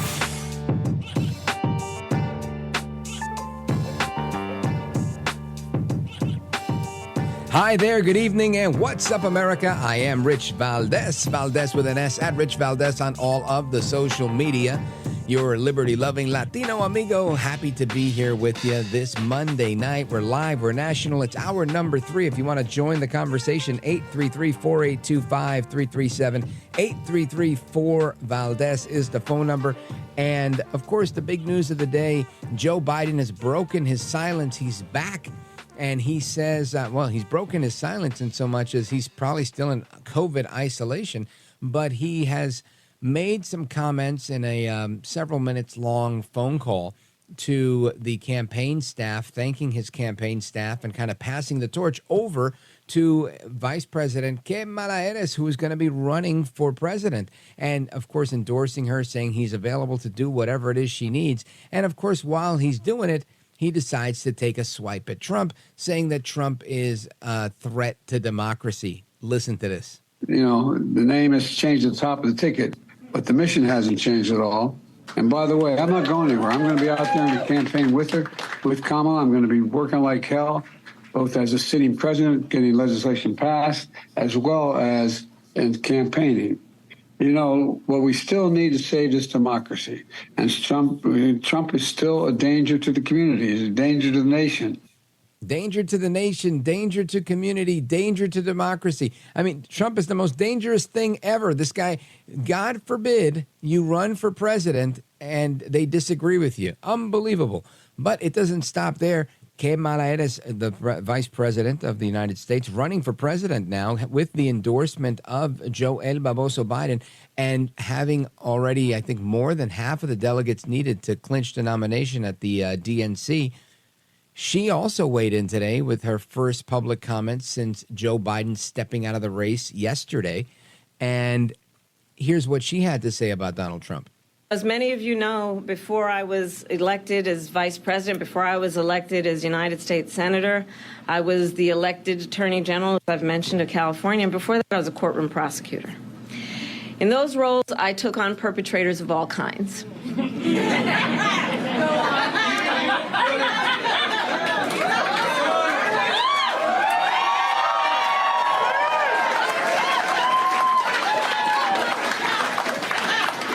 Predators who abused women, fraudsters who ripped off consumers, cheaters who broke the rules for their own gain.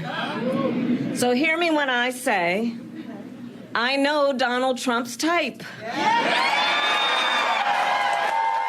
Now, listen, Kamala Harris, I don't think you are Donald Trump's type, but clearly, you and Joe Biden have something in common where you want to both come at him and say that he's a threat to democracy and he's this and he's that. The problem here is Joe Biden isn't running against either of you, saying that you're not smart. I mean, he might make those comments, but that's not the crux of everything he's doing. He's clearly running against your record. The Biden-Harris administration has a record. Donald Trump is running against it, and he's doing really well. Why? Because your record stinks, ma'am. Kamala Harris isn't just a nickname. It's a reality. How bad she is. Kamala Harris has been terrible with the border. She's been terrible with the prosecution of crime. I haven't seen her try to prosecute crime for anything. In fact, she's only looked the other way and gotten people out of jail when they were burning and looting and murdering in the name of Black Lives Matter following the George Floyd verdict and killing. Absolutely insane what's going on there, right? So that is a very interesting take that they can't run against Trump on his record. I mean, even if they lied, they should, right? I think they should at least say more taxes for his rich friends. He's going to take away your right to use your own genitalia. He's going to tell you what to do with your body. I mean, I hear a little bit of that, but I don't hear enough of it. It's just a threat to democracy. To me, it's so weak. It's so weak, and maybe they're using it because some polling guy is telling them that is the winning phrase for them. I just don't see it. I really don't. And I don't know too many Democrats that I know that works. I mentioned before I went to the bakery not too long ago, this special gluten-free keto bakery that I go to watch my my boyish looks. And the woman, sweetest woman ever, she just came out of nowhere talking about how how upset she was with, the fact that I was supporting Trump. And she was, but he's a threat to our democracy. And people really believe this, like somehow the world falls apart. I'm thinking, how bad could the world fall apart more than what we've seen with Joe El Baboso Biden, with inflation going through the roof, up the wazoo, with the border in effect wide open? I mean, come on. Do we have room for more? I mean, potentially, but why want to see more carnage, more damage, right? There's enough damage done for people to realize it. Just look at your 401k statements. Just look at your bank account. Just look at your paycheck. Look at your if you got an increase on your pay. If you were lucky enough to get one, did it outpace inflation? No. Just look at what you spent when you had your last 4th of July barbecue. The answers are clear. Trump is running against their record, and they are running against Trump being a criminal that seems to get off on every case because the cases are fake, they're phony, and they're fraud. Anyway, then we've got Kim Cheadle. She is the director of the FBI, the director of the Secret Service, and she's out there, running, dodging questions, obfuscating from members of the House Oversight Committee. And she went at it with Nancy Mace earlier today. And Nancy Mace let her have it, Congresswoman Nancy Mace, with respect to calling her a BS artist and telling her she's full of crap in not so many words. Listen to this. Most of my questions are going to demand a yes or no answer. Do you understand? I do. Okay, my first question. Both sides of the aisle today have asked for your resignation. Would you like to use my 5 minutes to draft your resignation letter, yes or no? No, thank you. Was this a colossal failure? It was a failure. Yes or no? Was it a colossal failure is the question. Yes or no? I have admitted this is a terrible... This is a yes or no series of questions. Was this a colossal failure? Yes or no? Yes. Was this tragedy preventable? Yes or no? Yes. Has the Secret Service been transparent with this committee?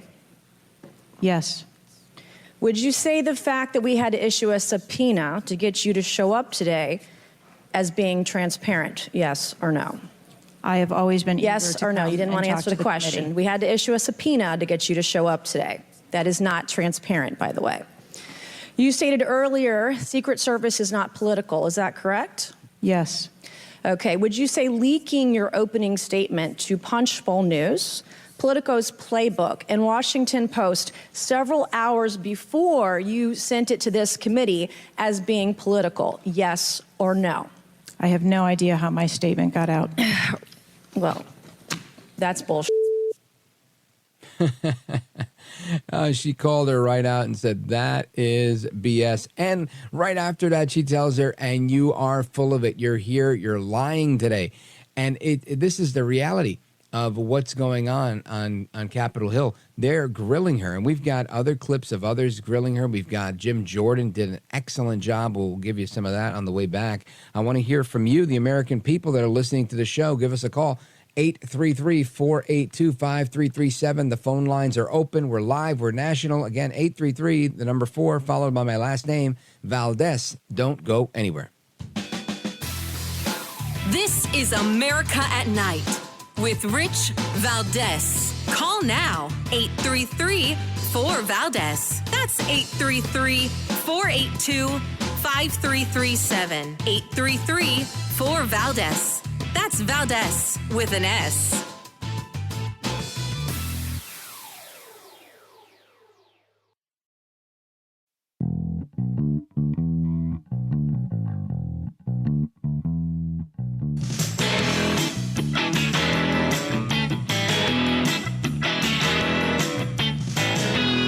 so glad to be on your show, Rich. It's just an amazing broadcast that I hope the rest of America listens to every day.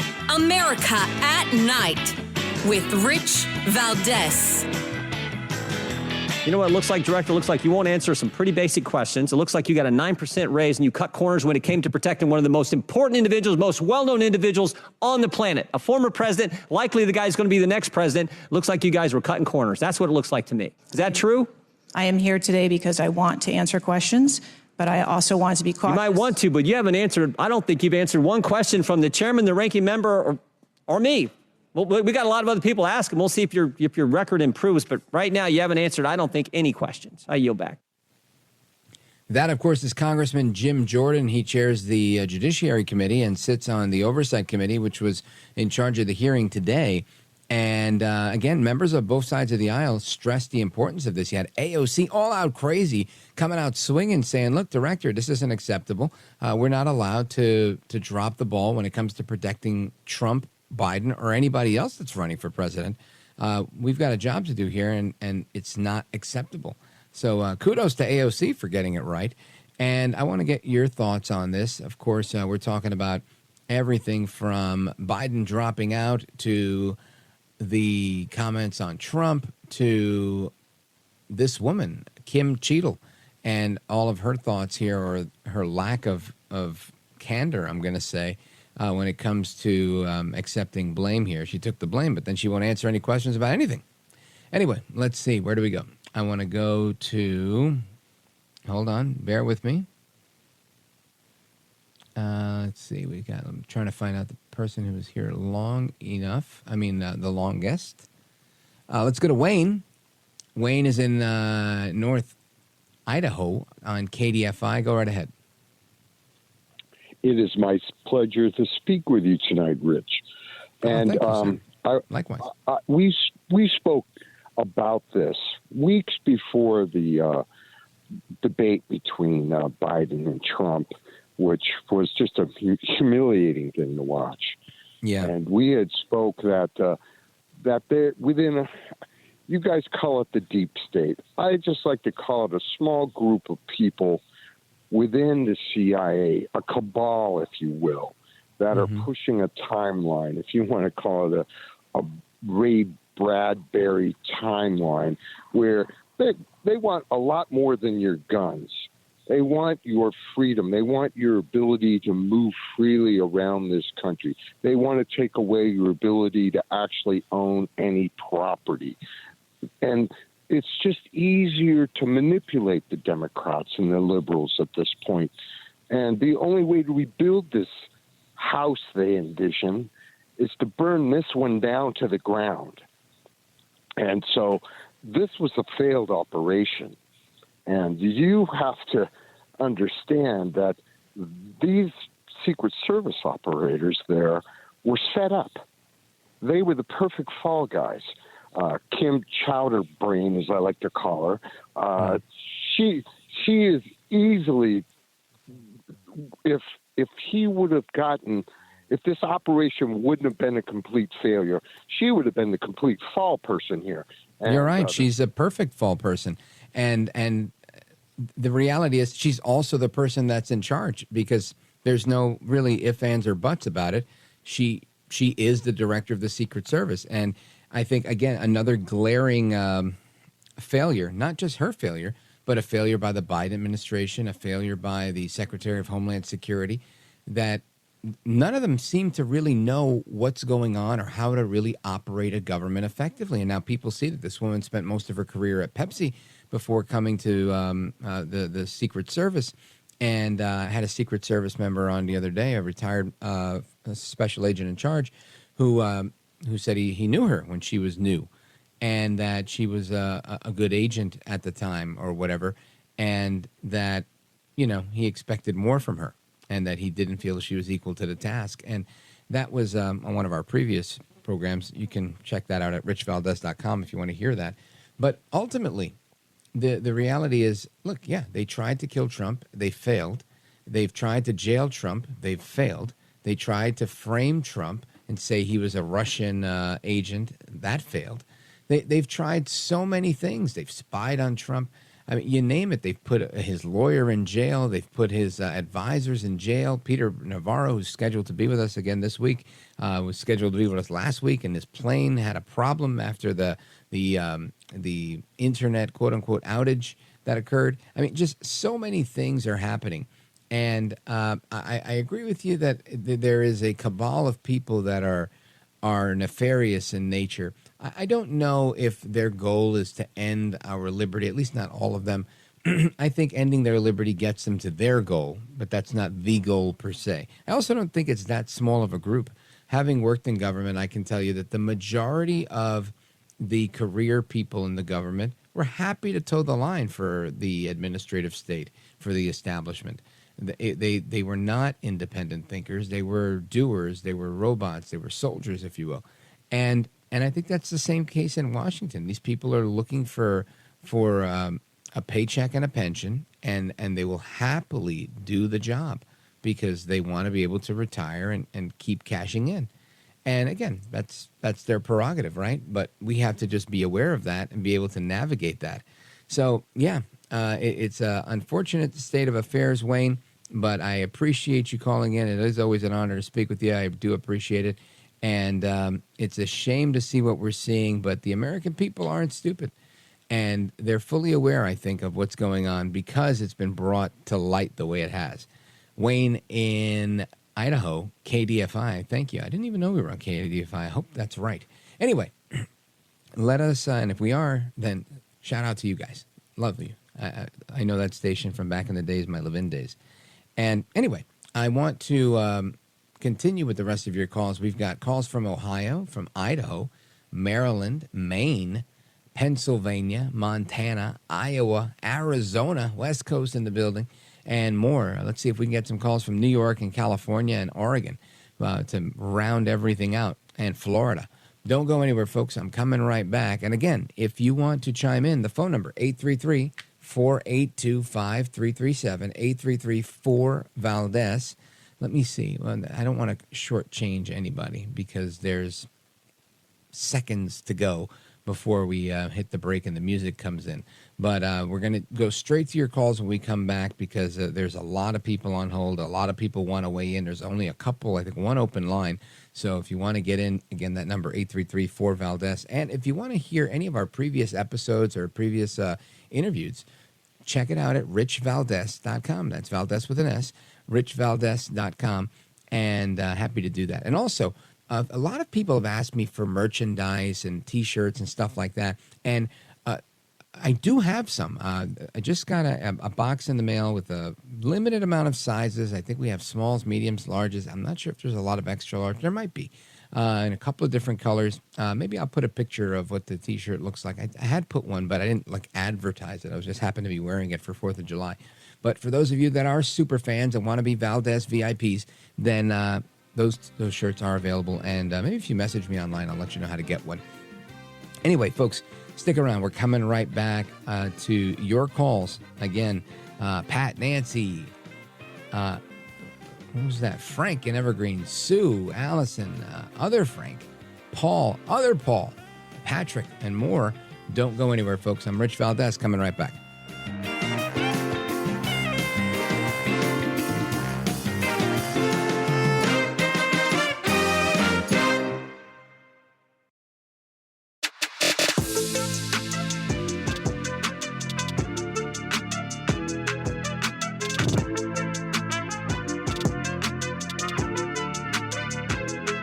Now, 833-4-VALDEZ. That's 833-482-5337. 833-4-VALDEZ. That's Valdez with an S. Do you think Kimberly Cheadle should resign immediately or that President Biden should fire her? Both. I called on her to resign over the weekend, and when it became apparent that she would, and I think on Friday, then I called for President Biden to fire her. The buck should stop at his desk. We absolutely must ensure accountability so the American people can trust that this job will be done, that we will protect our presidents and former presidents. It's the number one job of the Secret Service, not anything else. That is Speaker of the House Mike Johnson. Mike Johnson on ABC News with Martha Raddatz. saying this woman, Kim Cheadle, director of the Secret Service, must resign. I want to get your take on that and everything else that's going on across the country. Let's go to Ventura, California, KVTA. I want to check in with Patrick. Go right ahead. You're on with Rich Valdez. Welcome. Hey, Rich, thank you so much. I want to give you kudos on how you summed it up earlier with what was going on. And I know you just mentioned on what's going on. Oh, by the way, I got to compliment you on your haircut again. Best haircut in talk radio. Yes, sir. Absolutely. But, I mean, who really thinks she's going to get fired if Joe's still in office? You know what I mean? Honestly, I'll tell you. I'm not going to take a bet on it. I really don't know. But I feel like there's pressure from the Democrats. It's a precarious time, right? If you want to earn goodwill, if you're Kamala Harris, if you're Biden, I think it seems like a good thing. I don't see how it hurts them, even with Democrats, if they go, you know what, we've accepted her resignation and no harm, no foul. Thank you. Take care. Right. I think it could be a good thing for them if they pressured her out. She's clearly not capable.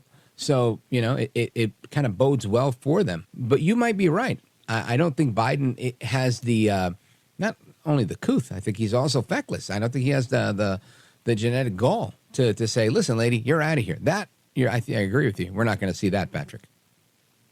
And that's why our FBI and Secret Service and all else is the way it is. Yeah, but I think people have a higher tolerance for, so what? They spied on Trump. They weren't really spying. It was a pen register. Oh, so what? They put a human source in there. Oh, come on. That's all Republican talking points. That's all Russian propaganda, right? That's what they say. What are they going to say about this? The best they can do right now is say it was staged. That's not going to cut it. Most people saw this thing on TV. Most people realize it wasn't staged. It's really just those that are really fueled by hate for Trump that are thinking that, oh, yeah, this is staged to get the idiots' votes and whatever. That's not a very widely viewed thing. Maybe a third of people at best. And again, a third is a big number, but it's not like half or 70%, right? So I think ultimately they don't really have too much of a choice here. This is not a winning line of defense here for the Democrats saying that it was staged. Clearly, they're going to have to say it was wrong, it was reprehensible, and they want to steer clear of this issue because this is an issue that helps Trump and hurts them, Patrick. Agreed. I'll say one thing. Sure.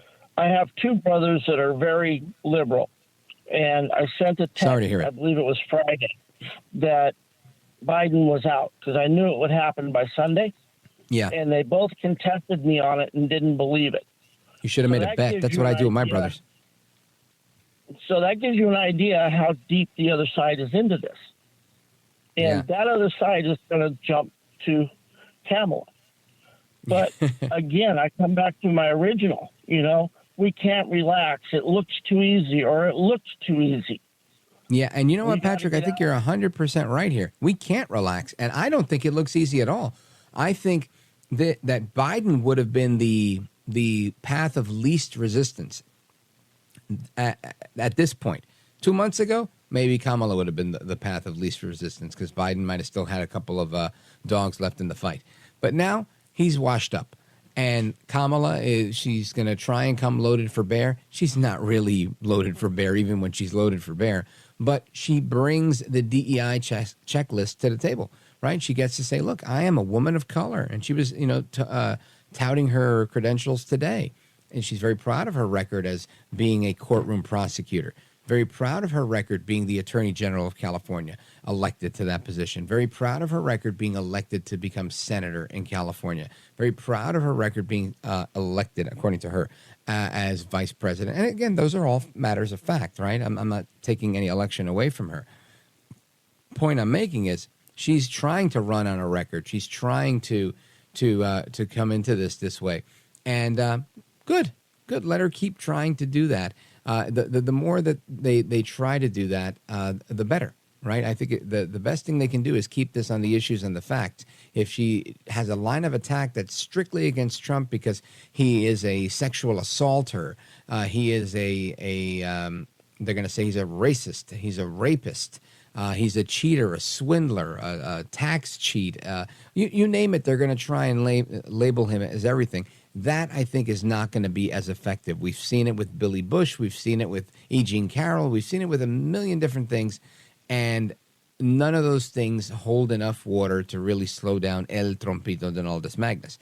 So I think Kamala needs to now stay focused if she's going to bring this right. And with the DEI checklist that she brings to the table, there are going to be people that are going to say, I want to see a woman of color be elected president. And they're going to want to have an opportunity to cast their vote in this historic election.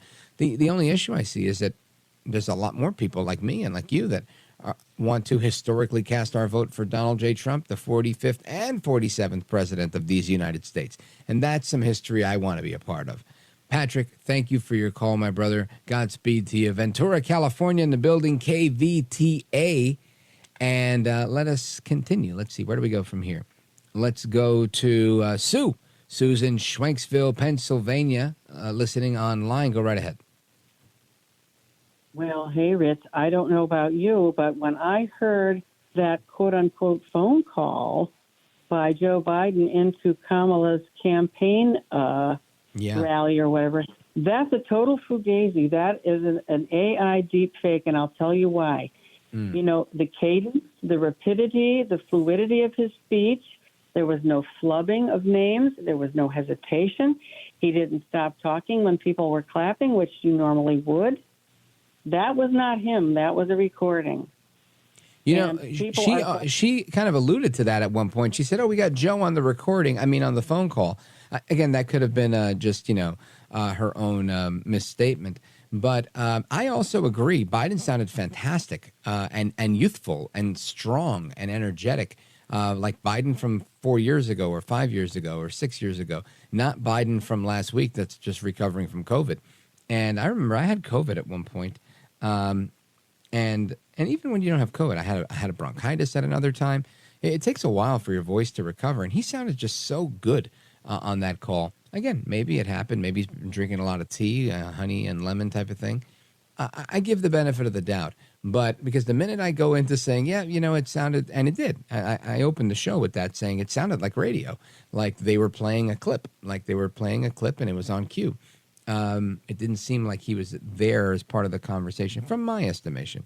But again, I give the benefit of the doubt because otherwise then it opens up the conversation to, is Biden alive? Did they kill Biden? Did they hang him at Gitmo in Guantanamo Bay, Cuba? All sorts of things come out of the woodwork when you go into that. Nothing that we can prove. So it's a conversation, a rabbit hole I'm not going to go down. But Sue, I agree with you. Something sounded off about the call. Am I willing to say that it was staged? Not just yet. I'm only saying that because she said, Kamala Harris, que mala eres. She said, we have Joe on the recording. I mean the call. And if we get that audio, maybe we'll play it today or tomorrow so you could hear her making that correction. But it was interesting and very, very interesting. Now, Sue, what are your thoughts around the left continually labeling this shooting a staged event? It's ridiculous. Everybody knows what they saw. Everybody all over the world knows what they saw. And honestly, by saying staged, maybe they're just being honest because in a way, I was reading an article today that said that were deliberate failures, and that, maybe they didn't set him up to be murdered that day, but they certainly set it up, if you will, by the lack of resources. So that if some whack job decided to do something, it would be, oops, geez, we didn't have enough people. I mean, you could call that a setup. Yeah, honestly, there's so many ways of slicing this pie. And I think it was a failure. Was it a willful failure, something that they anticipated? Perhaps. I mean, I think, somebody somewhere did something, right? That, I sound like Ilhan Omar. Some people did something. But what I mean is there was a failure somewhere. Was Kim Cheadle trying to assassinate Trump? I don't think so. She looks like she's a deer in headlights. She's totally taken the fall here. She's like, oh, crap. It seems like there might be more to the puzzle that we may or may never find out. I mean, these are very complicated things, right? We don't even know what happened to Kennedy other than the official story. You have to like read between the lines for all sorts of things with the JFK assassination. Same thing with the Reagan stuff. We just know Hinckley, and that's all we know. Is there more? I don't know. I don't want to speculate that there is or isn't, but I think that people don't always get all the facts, right? You get what they want you to have, and that's that. And the only other thing that we can get is what we saw. And the fact that there's all these, 26 minutes, an hour, 3 hours where they identified this guy. The questions that were being asked were accurate, very, very sharp questions that we, the people, deserve answers to. And hopefully we get them, and sooner rather than later, so that we can, really start to put the pieces of the puzzle together. Anyway, Sue, Schwenksville, Pennsylvania, thank you for your call. Good to hear from you. And folks, don't go anywhere. We're coming right back. This is America at Night with Rich Valdez.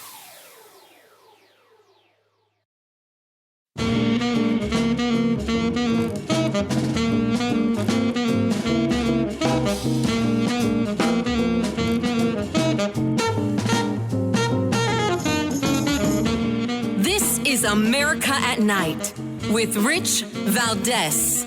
My sources agree with yours in terms of not seeing a head-to-head challenger, but the question then becomes, who is the person who stands beside her August 19th at that Democratic convention to seek the nomination in that vice president role? That's where the focus is. Anyone, I was told, looking to challenge her would be committing political suicide to try to go head-to-head after Joe Biden had been so key in making it very clear just within minutes of announcing he was not going to seek re-election, that he was endorsing her. So that's what we're looking at now. Margaret Brennan, CBS News, says it's political suicide to run against Kamala Harris. Now, if you run against Kamala Harris, then let me see. Would it be political suicide for Michelle Obama? Because many of my friends and compatriots on the right are absolutely fascinated and obsessed with Michelle Obama, saying in every, I don't know, I feel like in the last 3 elections, it's been like, oh, Michelle Obama. And yet Michelle Obama never runs for anything. Maybe away from Barack, and that's about it. But she doesn't run for anything. So will I be proven wrong? Will I have to eat crow on the 19th of August or the 22nd or whatever date they announce during their days-long DNC rally convention? I don't know. I am pretty sure I'm right on this one. But I want to get your thoughts on this stuff. So let us go. Where do we go? We're going to go to Allison, Portland, Maine, WLOB. Go right ahead. Hola. Yeah, Hola. I was trying not to think conspiracy and all this, but it seems pretty much now that they orchestrated this. That's why they wanted the debate so early. They wanted to bring Biden down so that they could orchestrate all this and then have Kamala, I'll never quite get it right. Kamala, there we go. I don't think, it just seems like they really did orchestrate all this, it's just the weird, and then when I get in a darker mood, and I try not to, you can get really paranoid. But maybe, I just feel like maybe Trump was supposed to be dead by this point, and then Biden would be stepping down, and here's Kamala to take, to be the savior and everything, and that's a scary thought. But even if that part isn't true, I do think the rest of it pretty much is, and yeah. Well, here's what I think, Allison, and thank you for your call. I appreciate it. Good to hear from you. Listen, I think that you're right. This was totally. I'm going to guess this is Barack Obama's doing because he's a political strategist type, right? Him, Axelrod. Valerie Jarrett, this is what they do. They're very good at assessing the political climate in D.C., in the Democrat Party, not the country. They don't care, right? They use whatever levers of power they have to control whatever they can control. But yes, why did the Biden administration, or I should say the Biden campaign, push to have a debate super early? For this purpose. So whoever gave Joe that advice, they knew they were pushing him out. And again, that might have been the beginning of it. It might have been the beginning of, hey, Joe, how are you? It's Barack. Let me be clear. You got to do the debate in June. If you don't do it in June, we're going to 25th Amendment you. You want to run away from the 25th Amendment? You're going to do the debate at the end of June. That's how you're going to prove it to everybody, and I'll buy you some time, Joe. I'll help you out. I will help you out. And Joe, all right, Barack, we're going to do it. We're going to do it together because I got hairy legs. Come on, man. It's my word as a Biden. And then there you go. He agrees to the debate. He gets slaughtered. Everybody starts something. Joe, you sucked wind. You did horrible. You got to hang up. You got to hang up. No, I'm coming back. All right, let's hit it hard, Joe. Let's hit it hard. We're going to do 5 stops, 5 days. Let's go. He goes, and he has the biggest rally I'd ever seen him put together. He really goes. But Barack on the other side is running the damage control. Hey, Wolf Blitzer. Hey, Anderson Cooper. Hey, this one and that one. Everybody and their mother, and leaking stuff to the conservative media to make sure that we are on the offensive with Biden being so bad at what he did in the debate. So clearly, this is where they get the chink in the armor they're looking for. They get the weakness, and they hit it hard. Boom. So, yeah, I agree with you. The whole thing was to sabotage Biden because they love Biden. He's their grandpa. He's their old man, their elder statesman. They love the guy. They don't want to hurt his feelings. He's not the man he used to be. They want to get him out. Everything the Democrats do is dirty, and I should say the Democrats in Washington, but the main thing they want to do is never show dirty hands. So they're always, leaking this, leaking that. You didn't hear that from me. I didn't do that. I didn't say that. Oh, I got your back, brother. Turning around, stick it in the knife in your back. So I agree with you 100%. They did this to clear the road. Now, Obama wants to do what he said he was going to do. If I could run a third term, I'd like to do it like an earpiece. Absolutely. He's doing it with an earpiece. And if he wanted to do it with his wife, he would have done it already. He's had 2 opportunities to run for president already, to run her for president. They clearly don't want to do it. It's too much work. You're always in the fishbowl, and she didn't like it. So I think she's permanently out, and Kamala is in. Anyway, Allison, Portland, Maine, WLOB, great station. Thank you for the call. I'm going to get to the rest of your calls when we come back in the speed round. Don't go anywhere. This is America at Night with Rich Valdez.